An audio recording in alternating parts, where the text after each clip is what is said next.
affairs is what we've termed it to be on Talk Time today. And we have a public affairs analyst joining us this morning, Mr. Dikpo Oyewole. Good morning, sir. Good morning. Thank you for being on the show with us. Thanks for having me.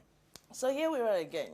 It did look like it was sorted a few months back. Yes. However, though the reason for this particular field isn't associated with what, it did look like there were underlying issues. If you have to look, listen to what the independent marketers and even the tanker drivers have been saying, yes, which made the federal government last week did an increase of 10 naira for transportation. In your opinion, if you look at the whole situation, what has brought us to where we are now?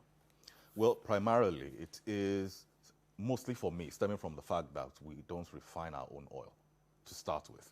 Because all the costs and the price of fuel that we have today, I'm talking PMS, diesel, kerosene, aviation fuel, the entire value chain, we have to import everything. And it comes at a landing cost. It will have been a lot cheaper if we were refining within the country. Unfortunately, that's not what we have right now. So for me, that is the foundation. That's the foundational issue that we have as a nation. Why we keep having these issues, these conversations over and over again, because either we like it or not, the folks importing the fuel, importing everything, it is primarily a business, and they have to make money from it. And if the landing cost isn't profitable, they need to take a look at their books, take a step back and have a conversation with all the stakeholders, which the government is mostly the primary stakeholder in this conversation.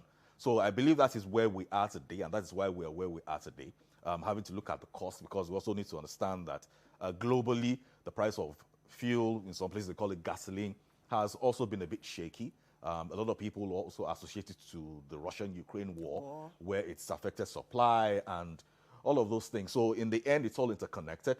But for us as a nation, primarily because we do not refine our own oil here, which I still believe as of 2022, it is not something that we should be proud of, is foundationally why we are where we are today. Let me take you to somewhere people are skeptical about, and that is,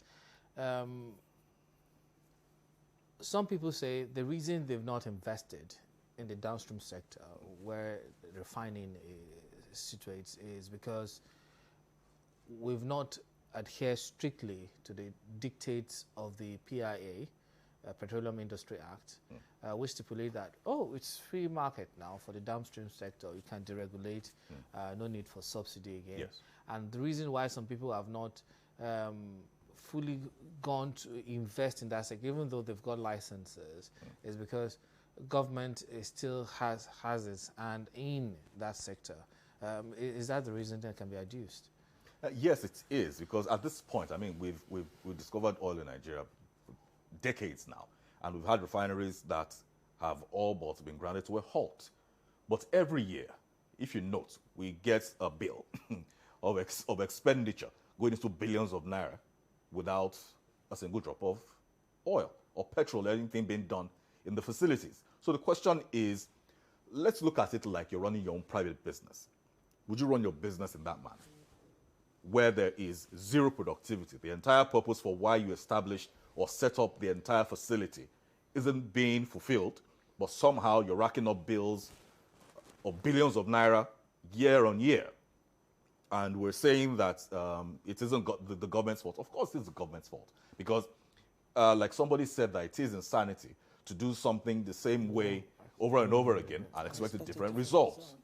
Because that is why we're where we are today. So what's the big deal? What we just explained is what we call common sense. You've Common done sense, this over really. and over, it hasn't worked. So why can't we do something different? What's the big deal there? So a lot of people will say political will. I don't like that particular phrase. I don't believe there's anything serious like political will. I believe it comes from a sense of responsibility, that you're elected into public office, you have, or elected or appointed into public office, or even in your private organizations, okay? You hold a particular office for a particular purpose.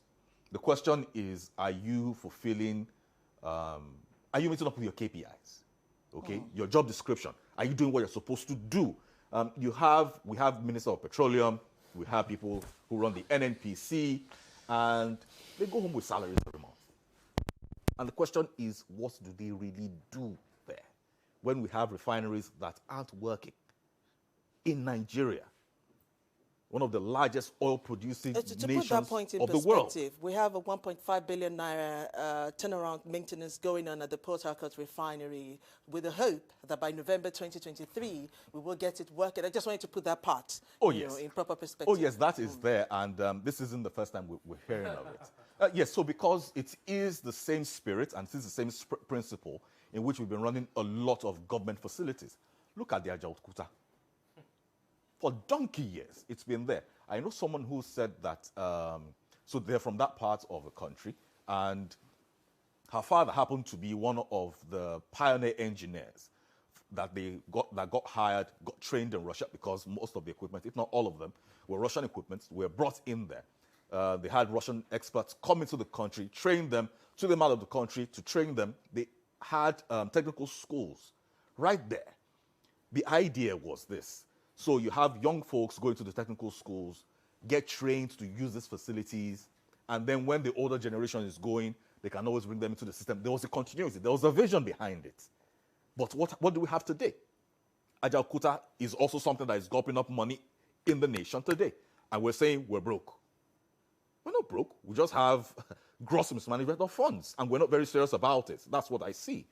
And I don't believe that at this stage of our nation's development or stage, that we should still be having these kind of conversations, because for me it is very embarrassing. Well, I thought this conversation would have ended last year with the signing of the PIA that Joshua mentioned. Here we are, almost over a year after it's been signed. We haven't seen any major movement. Because investors were looking at, okay, there will be a total unburdening of the sector across the chain, and then it will open up more rooms for a lot of revolutionary things going on, if we were to put it that way, especially in the gas sector, upstream, downstream sector. Yes. But here we are, still saying almost the same thing that we've been saying for decades. So the question is, can we try something different and attempt to get a different... Aside the PIA that we all have been waiting for 10 years, finally signed? What's something different with that? So the government has had a strong hold on the refineries and all of that. Can we look at... Can we look at it? No, so because I know that a lot of Nigerians cringe when they hear privatization, and I mean, me saying privatizing the oil sector now would make people think that maybe I'm speaking I'm speaking the language of a particular presidential candidate. That's not it, okay? This is me just looking at it from a common sense perspective, like he said. The government has been doing this. It hasn't worked. Can we try something else, please?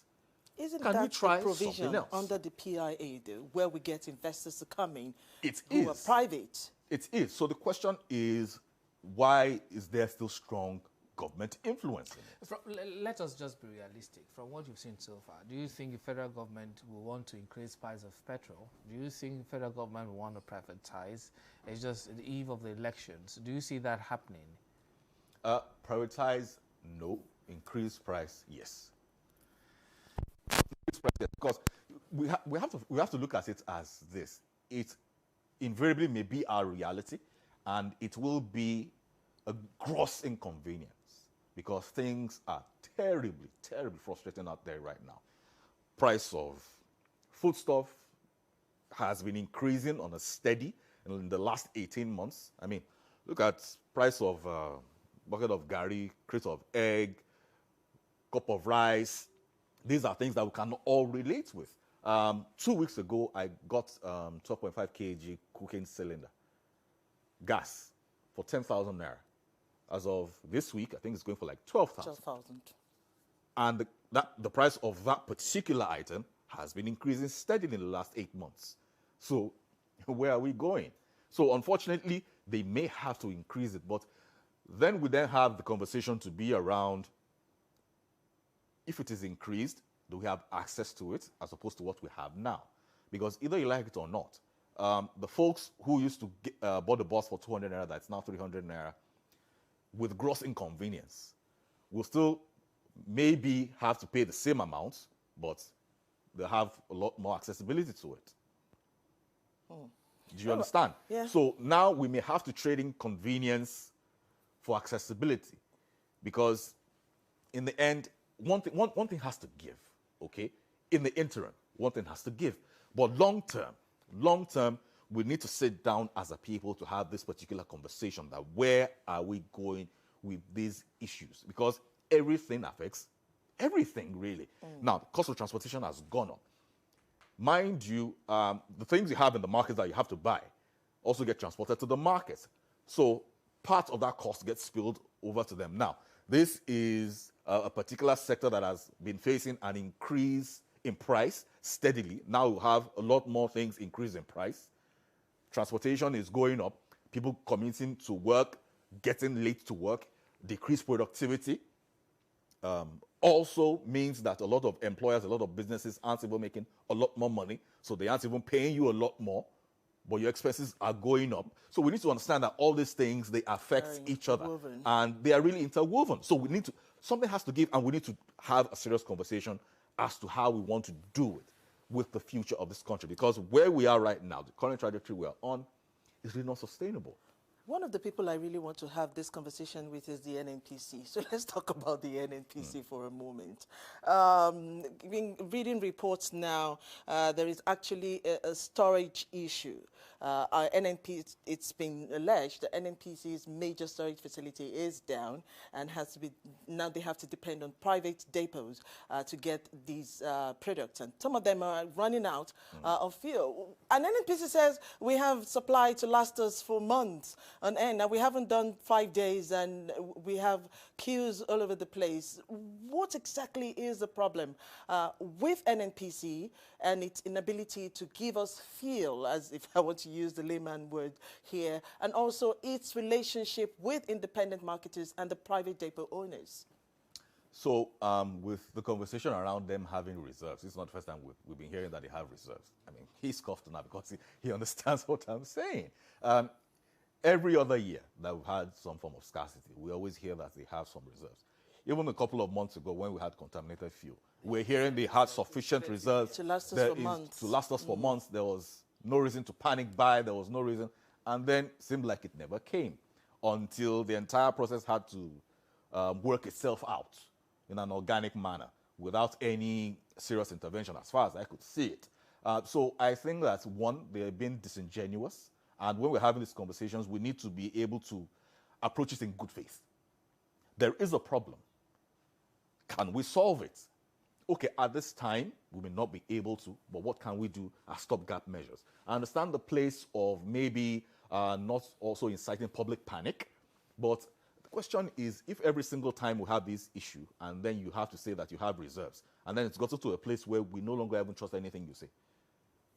There's panic, there's no panic. I mean, credibility is eroded.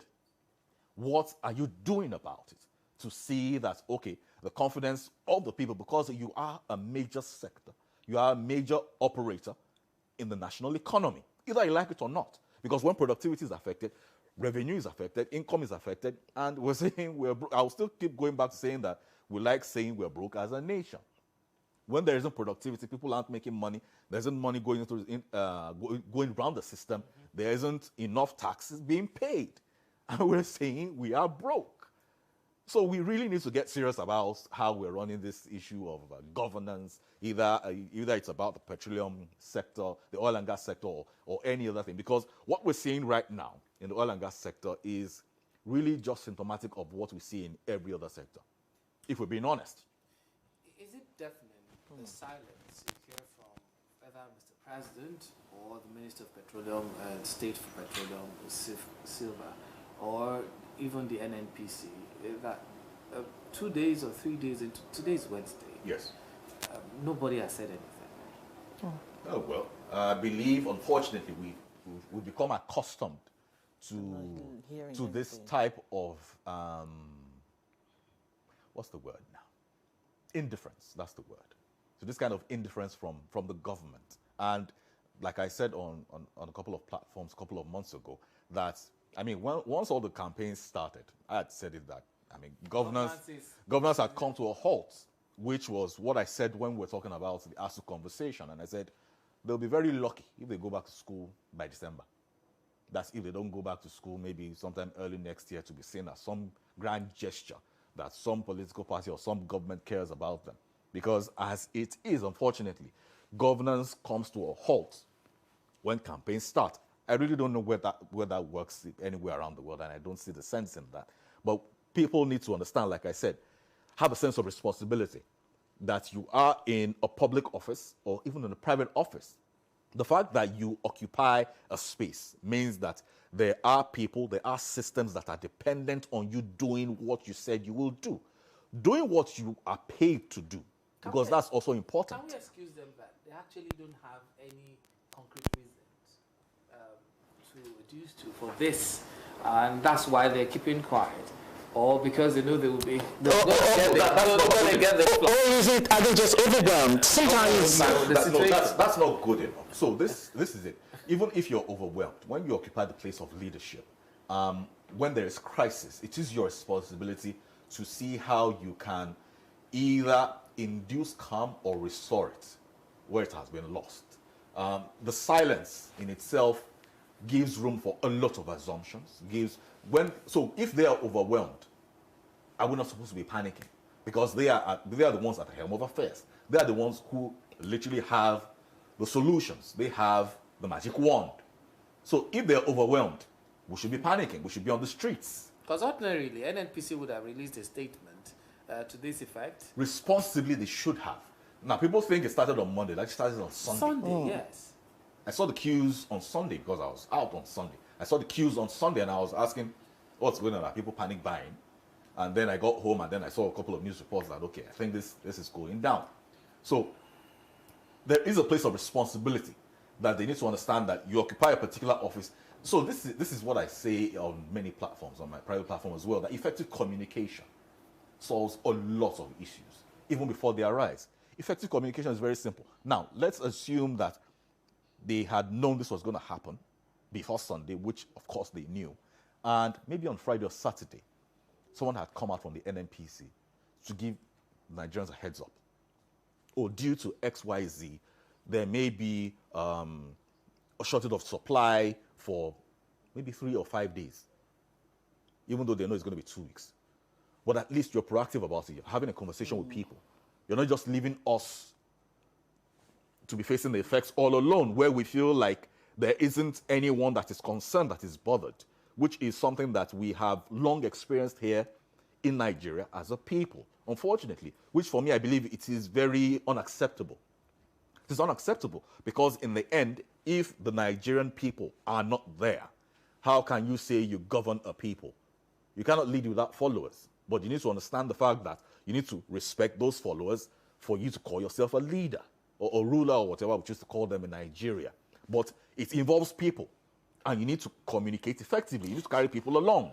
So here we are. Let's come back to pricing, and let's just get realistic about the whole issue. We had tried, while just talking about the different, just a comparative analysis, talking about the different pricing yes. of petrol, gas across the world. And we had mentioned Benin Republic, and one of our viewers had said, it irritates him each time we make that analysis. But here we are. We do not have fuel. Some filling stations are selling at 200 naira. But because it is available, we all queue and we buy. And then NNPC is saying, look, no fuel station should sell above 165. It is still 165 naira. The independent marketers are saying, we cannot bear this cost any longer. We can only bear it at the very least 180 naira, depending where you are in Nigeria. In yes. Abuja, it's gone way higher than yes. that. So what should the conversation be now? We heard the president, read about him talking yesterday, saying, look, it was unattainable to remove subsidy at the time it was proposed, and it does look like there was too much hardship on Nigerians. But it looks like we can no longer sustain even the subsidy we're paying anymore. And you said there must be something that must happen to the price. What should be done now? Pricing. So the pricing, I believe both parties need to find somewhere to meet in the middle. If they're saying it can't stay at 165, if you're saying it has to go to 180, can we agree on maybe 173? But it has to be accessible. That's the important thing, accessibility. Because you're sure Nigerians will pay 173 if it is available? Yes, we will, because in the end, what's the alternative? Unfortunately. Now, this is not being elitist, okay? This is just being practical. Some would say that. This is no, yeah. So that's why I had to say it, because this is just being practical. Because now there's a stalemate. Somebody is saying don't sell at this price, or saying we won't sell at this price, and everywhere is locked down. Okay, so you're not getting to your place of business on time, you're losing money. You're not getting to your place of work on time. You've been doing it for like 3 times in a week, and you're saying they should not surcharge you because your boss is coming late because of fuel. Everybody's paying the price one way or the other. Right. So we have to be very practical about it. There are parts of the country today that still have epileptic power supply. They have to fuel their generators. Now you don't have power from the grid. You don't also have fuel to power your generator. Maybe you have deep freezers or fridge at home. You have things in it that will go rotten. So who is paying the price? All of this is coming at what cost? So that's why, for me, primarily it has to be accessibility. Is it accessible? If we're not saying 180, if we're not saying 165, can we look at 171, 172, 173? As long as it's accessible, because it has to be accessible. Because what we have seen on the roads, especially of Lagos, since Monday up until today, it is very heartbreaking. You have people stay on the road trying to get access to public transportation for hours. It is very frustrating. Now, this is also the rainy season. So you have people staying at bus stops, and it can only contain so many people. So you stay at the bus stop that maybe you needed to stay for maybe 10, 15 minutes before. Now you have to stay for 45 minutes, and then the rain comes, beats you there, and then the sun shines, and then it hits you there as well. And then you still have to get to your place of business or wherever you're going to. Because your health is at risk as well. And then you want to go to public hospital. So okay. Yes, so we hear you. We hear you.